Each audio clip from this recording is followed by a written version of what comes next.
کہتے جی کہ عورت سے جماع کے وقت لائٹ بند کرنا ضروری ہے؟ کوئی ضروری نہیں ہے، آپ کی بیوی آپ دیکھ سکتے ہیں، اس میں کیا ہے، اندھیرے کر دیں۔ یعنی اس کا معنی یہ ہوا کہ دن میں کبھی میاں بیوی نہ ملیں، پہلے اندھیرے کا انتظام کریں۔ پتہ نہیں کہاں سے لوگوں نے مسئلے کھڑے ہوئے ہیں۔ کہتے ہیں جی کہ عورت کو تیار کرنے کے لیے پہلے اس سے طلاق یا کوئی جنسی باتیں بالکل کرنی جائز ہیں، کیونکہ قرآن بھی یہی کہتا ہے۔ اللہ نے قرآن میں فرمایا ہے کہ يَسْأَلُونَكَ عَنِ الْمَحِيضِ قُلْ هُوَ أَذًى فَاعْتَزِلُوا النِّسَاءَ فِي الْمَحِيضِ وَلَا تَقْرَبُوهُنَّ حَتَّى يَطْهُرْنَ فَإِذَا جب وہ پاک ہوئے فَأْتُوهُنَّ مِنْ حَيْثُ أَمَرَكُمُ اللَّهُ إِنَّ اللَّهَ يُحِبُّ التَّوَّابِينَ وَيُحِبُّ الْمُتَّطَهِّرِينَ فَأْتُوا حَرْثَكُمْ۔ قرآن کہتے ہیں حرث، اپنی کھیتی کی جگہ۔ تو کھیتی میں تو ہل بھی چلانا پڑتا ہے، پانی بھی لگانا پڑتا ہے، اس کی چھانٹ چھڑکاو بھی کرنی پڑتی ہے، بوٹیاں بھی مارنی پڑتی ہیں، تب ہی کھیتی ہوگی نا۔ تو اس لیے یہ سب جائز ہے۔ بلکہ علماء نے یہ بھی لکھا ہے کہ اگر میاں بیوی آپس میں پیار کر رہے ہیں، طلاق کر رہے ہیں، بوس و کنار، تو یہ نفل پڑھنے سے بھی زیادہ ثواب، کیونکہ اس سے وہ زنا سے بچے گا نا۔ اور اگر محبت نہیں ہوگی تو وہ منہ کالا کرے گا، جہنم میں جائے گا۔ اگر عورت اپنے مرد کے اس شرمگاہ پہ بوسہ دے، بہرحال یہ شریعت کے خلاف ہے۔ میاں بیوی بغیر کپڑوں کے سو سکتے ہیں؟ کیوں نہیں سو سکتے؟ آپ میاں بیوی ہیں، بالکل سو سکتے ہیں۔ تم وہ مسئلے پوچھو نا جی شریعت کے یا تقوی کے، پرہیزگاری کے، وہ چھوڑو۔ وہ تو انبیاء نے تو کبھی دیکھا نہیں، بیوی فرماتی کہ میں نے حضور کا بدن ہی نہیں دیکھا، تو وہ بغیر کپڑوں کے کیسے سوتے ہوں گے؟ وہ بلند مقام ہے۔ جہاں تک فتویٰ ہے وہ یہی ہے کہ تم میاں بیوی سو سکتے ہو بغیر کپڑوں۔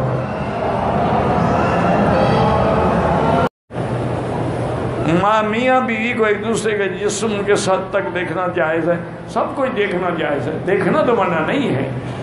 ہن لباس لکم وانتم لباس لہن۔ کہتے ہیں کہ اگر میاں بیوی ملیں اور نطفہ جو ہے وہ باہر ضائع کر دیں تاکہ حمل نہ ٹھہرے، اگر اس پہ عورت بھی راضی ہو اور کوئی مجبوری بھی ہو تو جائز ہے، ورنہ جائز نہیں ہے۔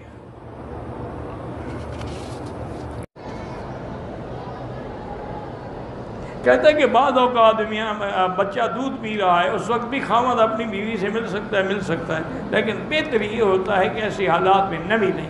چاہے بچہ دودھ پینے والا ہو، اس کے دماغ میں ہر چیز آتی ہے جو کچھ تم کر رہے ہو۔ وہ ایک کمپیوٹر ہے، اس میں فیڈ ہو رہی ہے ہر چیز۔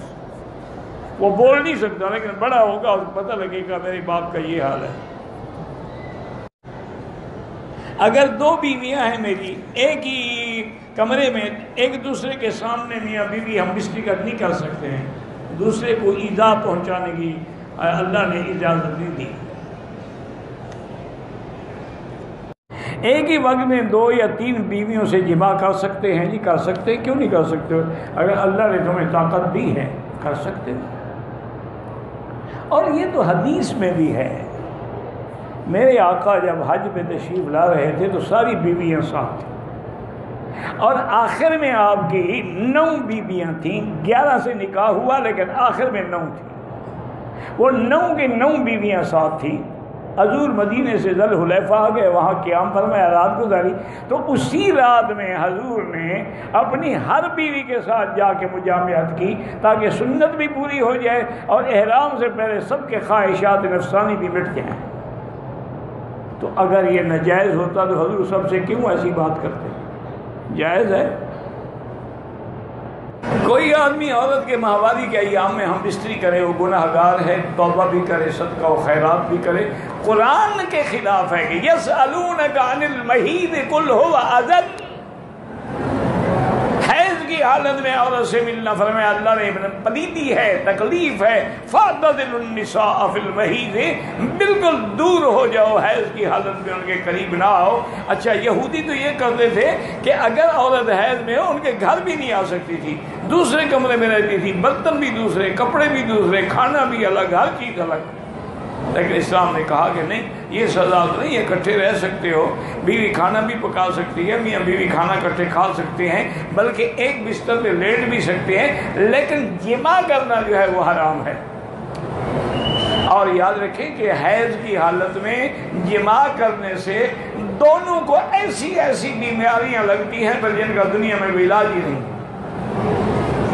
یہ ایڈز کہاں سے آیا ہے؟ اسی سے تو آیا ہے نا، کیونکہ ان کے نزدیک تو ہے شاید کچھ ہے، کنڈم چڑھا لیا اور بس ٹھیک ہے، کام کر لیا۔ انا للہ و انا الیہ راجعون۔ نتیجہ یہ نکلا ہے کہ آج کتے کی موت مر رہے ہیں، دوائی کوئی نہیں دنیا میں۔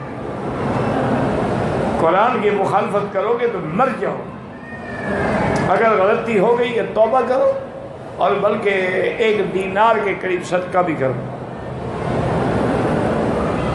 صحیح حدیث میں ہے، ایک آدمی نے، مکے کا آدمی تھا، اس نے انصاری لڑکی سے شادی کی، یعنی لڑکی مدینہ منورہ کے انصار کی تھی، شادی کرنے والا مکے کا مہاجر تھا۔